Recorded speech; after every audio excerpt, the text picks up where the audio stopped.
What makes baseball's hold statistic less recognized than the save? Imagine a game where the outcome hinges on a handful of key pitches, but the players who make those plays don't always get the spotlight. That's where the hold statistic comes into play. It's a way to measure how well relief pitchers keep a team in the lead before the game ends.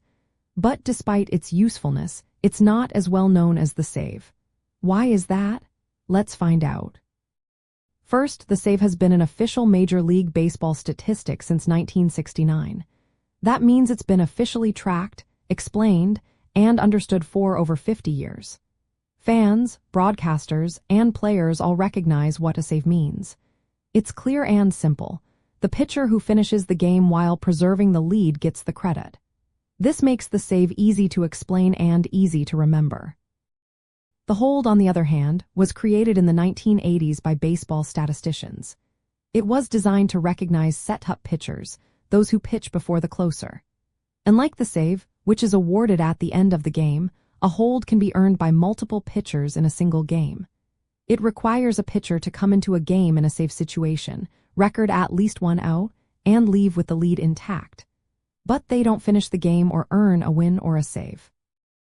This makes the hold more complicated and less straightforward. Another reason the hold isn't as recognized is because it's not an official MLB stat.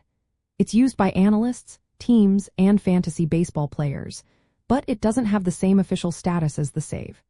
This means it's less visible in broadcasts and media coverage.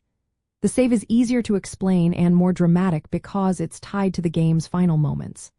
The hold, by contrast, is more about the middle innings and less about the game's climax. Relief pitchers who earn saves are often closers, players who pitch the final inning and get a lot of attention. Set-up pitchers who earn holds usually pitch earlier in the game and don't get as much recognition. Their contributions are important, but they don't have the same spotlight or sense of finality.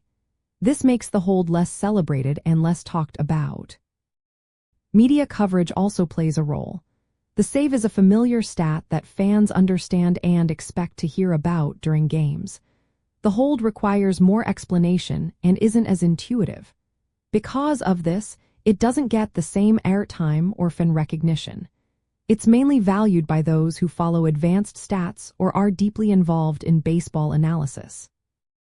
In the context of traditional pitching, stats like wins, losses, and saves, the hold fills a gap.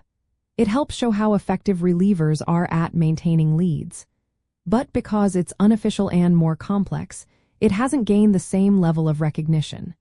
Still, it offers a way to appreciate the important work of set-up pitchers, even if they don't always get the spotlight. So, in short, the hold is less recognized because it's not official, more complicated, and tied to roles that don't get as much fame. The save's long history, simplicity, and dramatic ending make it a more prominent part of baseball culture. But both stats together give a fuller picture of how relief pitchers contribute to a team's success.